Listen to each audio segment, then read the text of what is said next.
Diócesis de Mayagüez y el Instituto Diocesano de Pastoral presentan el siguiente tema formativo: la comunión de los santos, a cargo del Reverendo Padre Óscar Manuel Granados. Escuchemos atentamente. Hermano y hermana, hoy queremos hablar sobre la comunión de los santos, pero para hacerlo tenemos que recordar que el término santo significa apartado para Dios. Por ello, San Pablo, cuando se dirige a las iglesias que él ha fundado, generalmente lo hace saludando a todos los santos de Dios. Recordemos que por nuestro bautismo, tú y yo hemos sido separados para Dios. Somos propiedad exclusiva de Dios, pero también, junto con ello, somos llamados a formar parte de esa familia de Dios.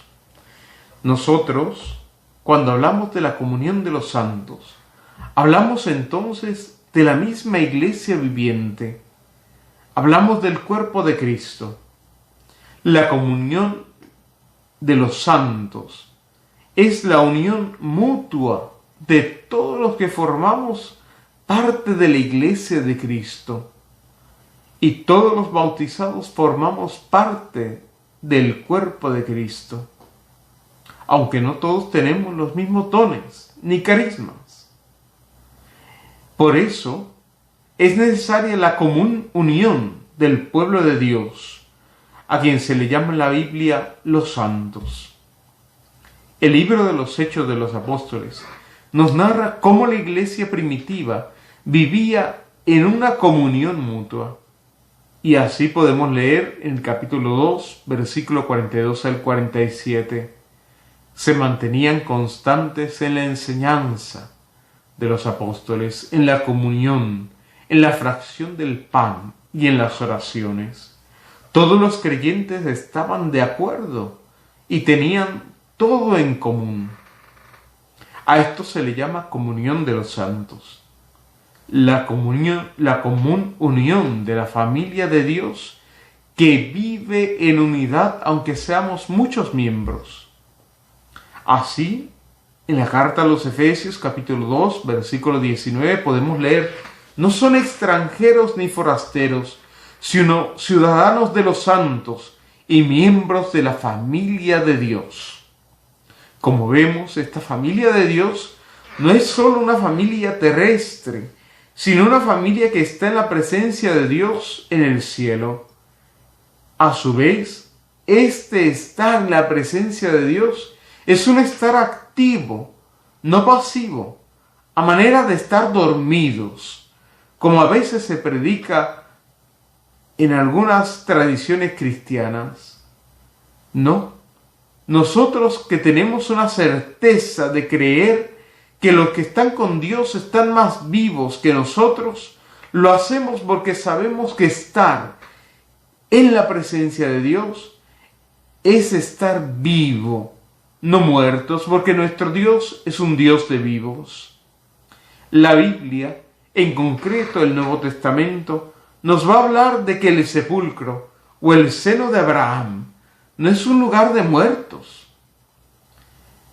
sino de vivos, que están gozando o padeciendo. Así podemos leer en los diversos evangelios cómo se le llama a Dios un Dios de vivos. En Mateo 22, versículo 31 al 32, leemos: ¿no han leído lo que fue dicho por Dios cuando afirmó: yo soy el Dios de Abraham, el Dios de Isaac, el Dios de Jacob? Dios no es Dios de muertos, sino de vivos. En Marcos capítulo 12, versículo 27, leemos: Dios no es Dios de muertos, sino de vivos. En el Evangelio de Lucas, capítulo 20, versículo 38, leemos de igual manera: Dios es el Dios de Abraham, de Isaac, de Jacob. porque Dios no es Dios de muertos, sino de vivos, pues para Él todos viven. Así, hermano, los que experimentan la muerte viven y están conscientes plenamente en su nuevo estado de vida. Si no, ¿para qué querría ir San Pablo con Cristo a estar dormido? Claro está que quería estar él en el gozo del cielo, como lo podemos leer en la carta a Filemón, capítulo 1, versículo 21 al 23. O como podemos leer en el Apocalipsis, en el capítulo 6, versículo 10, cómo los mártires piden justicia. Un dormido no puede estar pidiendo justicia. Tampoco Jesús fue a predicar a los muertos si hubiesen estado dormidos. En el pasaje de la transfiguración vemos cómo Moisés y Elías, profetas y legislador, se encuentran platicando con Jesús. Por tanto, no hay motivos para decir que los vivos en el cielo nada saben de nosotros o se han desentendido de la familia a la que pertenecen. La actividad en la que se permanece después de la muerte nos permite comprender cómo estos hermanos nuestros pueden interceder por nosotros, cómo aquellos que ya gozan de la presencia de Dios cara a cara pueden seguir intercediendo por los miembros de su familia que aún peregrinamos en este mundo. Ciertamente Jesús es el único mediador entre Dios y nosotros. Pero la intercesión de los santos no es lo mismo. La mediación de Cristo es sacerdotal. Recordemos que el sacerdote judío era un mediador entre Dios y los hombres al momento de atravesar la cortina del Santo de los Santos en el templo. Pero ahora nuestro único mediador se llama Jesucristo, quien atravesó la cortina celestial, como podemos leer en la carta a los Hebreos en el capítulo 4, versículo 14. Jesús es el sumo sacerdote que perpetúa su sacrificio y ante el Padre cumple su función sacerdotal, la misma que hacía el sumo sacerdote ante el Padre en el templo.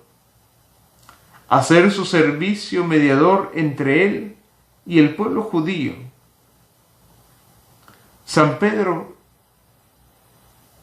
o mejor dicho, el autor del libro de los Hebreos, dice que la mediación de Cristo es sacerdotal, de la cual nos invita a ser partícipes.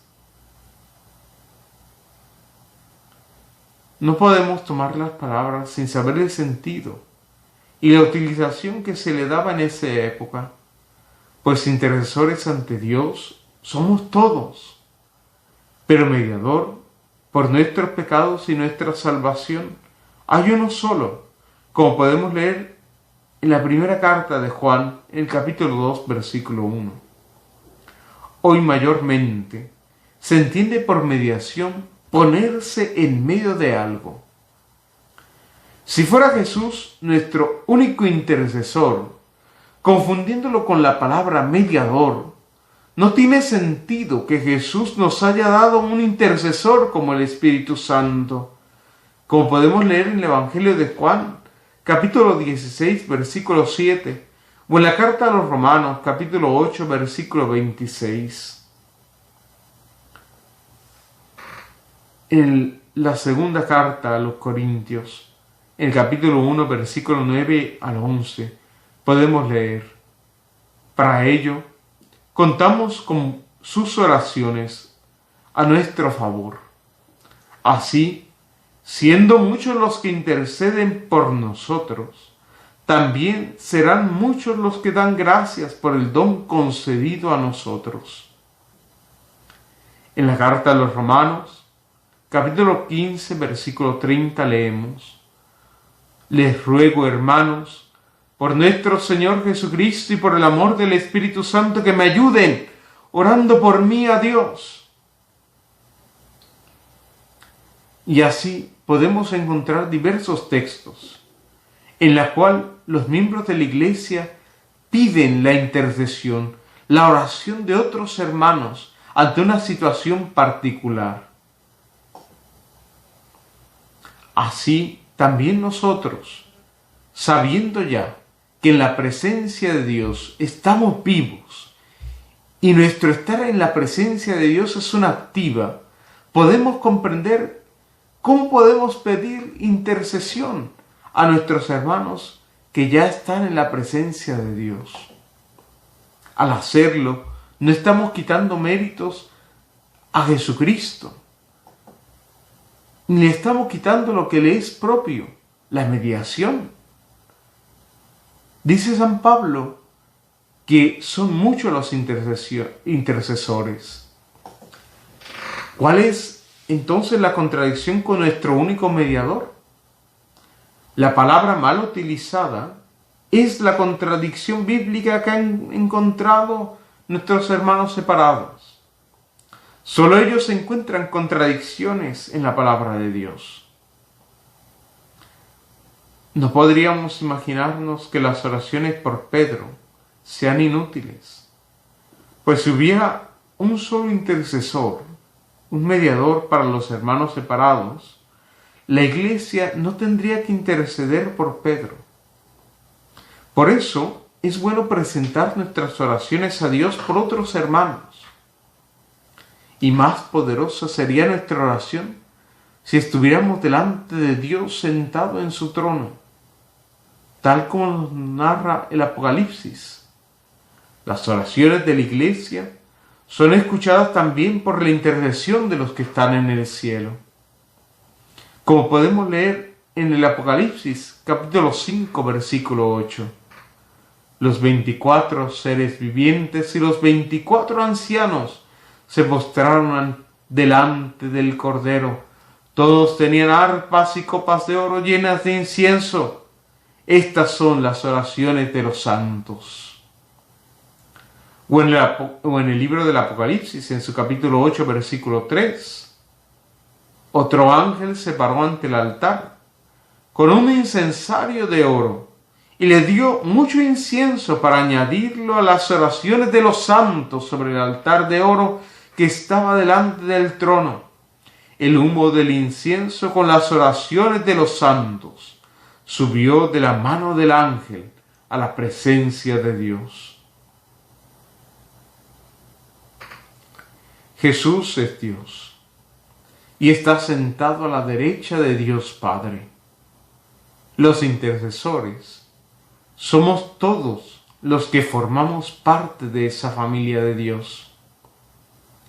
Si en el Antiguo Testamento Dios concedía algo por la intercesión de una persona con una vida honrosa, también muerta, ¿cuánto más no puede Dios conceder algo por la intercesión de una persona que haya vivido el Evangelio en plenitud y se haya santificado por la sangre de nuestro Señor Jesucristo y por el Espíritu Santo? En el Antiguo Testamento, Abraham intercedió por Abimelech. Moisés intercedió por su pueblo. Moisés y Samuel, ya muertos, podían interceder por Judá. Pero Dios no quiso que intercedieran por ella. Lo podemos leer en el libro de Jeremías, capítulo 15, versículo 1. En el Nuevo Testamento, María intercedió por los novios de Caná. Pablo intercedía por los de Éfeso. Pablo intercedió por Onesíforo, ya muerto. Como podemos leer en la segunda carta a Timoteo, capítulo 1, versículo 16. Y también podemos ver cómo Dios hacía milagros por medio de Pablo o por medio de Pedro, cuando oraban por aquellos hermanos que pasaban alguna necesidad.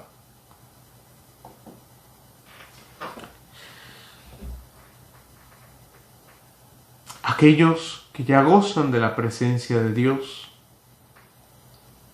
viven en la bienaventuranza eterna. Pero vivir en la bienaventuranza eterna, en la felicidad en plenitud, no quiere decir que se han desentendido de nosotros y de nuestras necesidades, sino más bien nos debe llevar a pensar que estos hermanos y hermanas tienen una mejor disposición de ayudar a los hermanos que todavía estamos luchando aquí en la tierra. Santa Teresita del Niño Jesús, ya a punto de morir, decía que pasaría a su cielo haciendo el bien en la tierra. Esa lluvia de rosas que nos prometió y que le prometió a sus hermanas del Carmelo de Lisieux. Así, hermanos, la Iglesia, aunque ciertamente reconoce de una manera especial a los miembros de ella que a través de su vida han destacado en la vivencia de las virtudes y les llama santos. No por ello deja pasar por alto que tú y yo también estamos llamados a esa plenitud en la santidad. Esa plenitud que se alcanzará cuando contemplemos a Dios cara a cara. Esa santidad a la que Jesús nos invita en el Evangelio de Mateo, capítulo 5, versículo 48, cuando nos exhorta a ser perfectos, porque nuestro Padre que está en los cielos es perfecto. La santidad constituye la misma esencia de Dios, pues todo en Él es bueno y solo Él es verdaderamente santo. Y nos hace partícipes de esa santidad desde el día de nuestro bautismo. Santidad, elección que está llamada a alcanzar su plenitud en esa contemplación a Dios cara a cara. A esta ya han llegado estos hermanos nuestros, a quienes en lenguaje común llamamos santos y veneramos como tales en nuestros altares. Esta nube de testigos, aunque haya muchos sin ser reconocidos, es una inspiración para luchar por la santidad a la que estamos llamados todos los cristianos. Esta santidad que han demostrado estos hermanos pasa a confirmar la santidad de la Iglesia, y no porque todos los católicos no tengamos ningún pecado, sino porque Jesús, su fundador, es santo. Y así, santificados ellos en Jesucristo, tenemos a unos buenos imitadores de Cristo. Estos hermanos que están con Dios piden por nosotros. Y nosotros pedimos que ellos unan su oración a la nuestra, pues sabemos ya que después de irse de este mundo, siguen perteneciendo a la familia de Dios.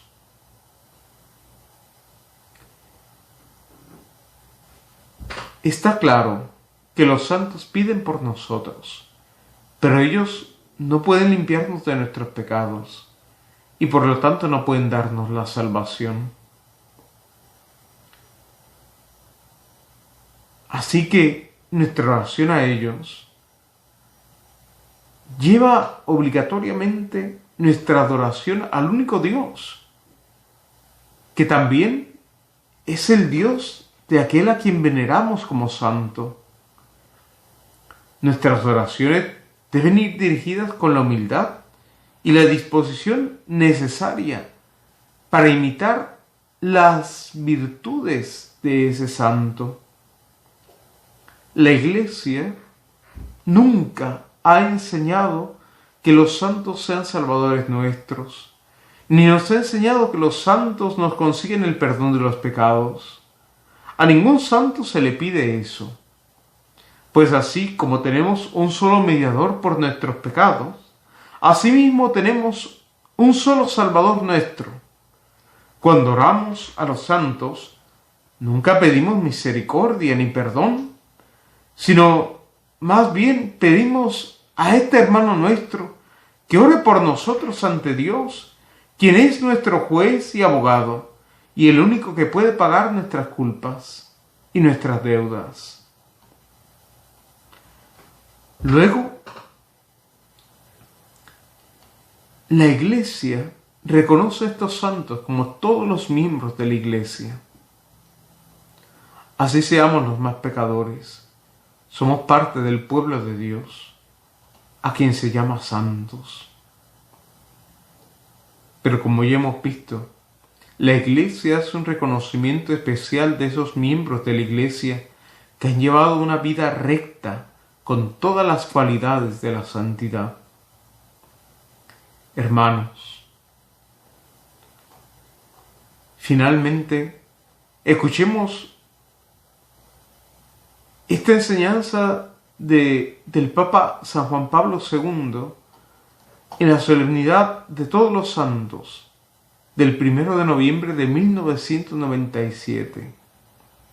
Dice el Santo Padre: amadísimos hermanos y hermanas, los primeros 2 días del mes de noviembre constituyen para el pueblo cristiano un momento intenso de fe y oración que pone de relieve de modo singular la orientación escatológica, es decir, del final de los tiempos, recordada con fuerza por el Concilio Vaticano II. En efecto, al celebrar a todos los santos y al conmemorar a todos los fieles difuntos, la Iglesia peregrina en la tierra, vive y expresa en la liturgia el vínculo espiritual que la une a la Iglesia celestial. Hoy rendimos honor a los santos de todos los tiempos, mientras ya dirigimos oraciones en sufragio de nuestros queridos hermanos difuntos, visitando los cementerios. ¿Cómo nos consuela pensar que nuestros seres queridos ya fallecidos están en compañía de María, de los apóstoles, de los mártires, de los confesores de la fe, de las vírgenes y de todos los santos y santas del paraíso? La solemnidad de hoy nos ayuda a profundizar una verdad fundamental de la fe cristiana que profesamos en el credo, la comunión de los santos. A este propósito, el Concilio Vaticano II afirma: todos los de Cristo que tienen su espíritu forman una misma Iglesia y están unidos entre sí en Él. Por tanto, la unión de los miembros de la Iglesia peregrina con los hermanos que durmieron en la paz de Cristo de ninguna manera se interrumpe. Más aún, según la constante fe de la Iglesia, se refuerza con la comunicación de los bienes espirituales. Su preocupación de hermanos ayuda, pues, mucho a nuestra debilidad. Esta admirable comunión se realiza del modo más alto e intenso en la divina liturgia y sobre todo en la celebración del sacrificio eucarístico. En él nos unimos de la manera más perfecta al culto de la Iglesia del cielo. Reunidos en comunión, veneramos la memoria, ante todo, de la gloriosa siempre Virgen María, Madre de Jesucristo, nuestro Dios y Señor, la de su esposo San José, la de todos los santos apóstoles y mártires, y la de todos los santos, como rezamos en el canon romano y en las diversas plegarias eucarísticas. En la gloriosa asamblea de los santos, dice el Santo Padre, Dios quiso reservar el primer lugar a la Madre del Verbo encarnado, a lo largo de los siglos y en la eternidad. María sigue estando en la cumbre de la comunión de los santos, como protectora singular del vínculo de la Iglesia universal con Cristo, su Señor. Para quien quiere seguir a Jesús por el camino del Evangelio, la Virgen es la guía segura y experta, la madre solícita y atenta, a la que pueden confiar todos sus deseos y dificultades.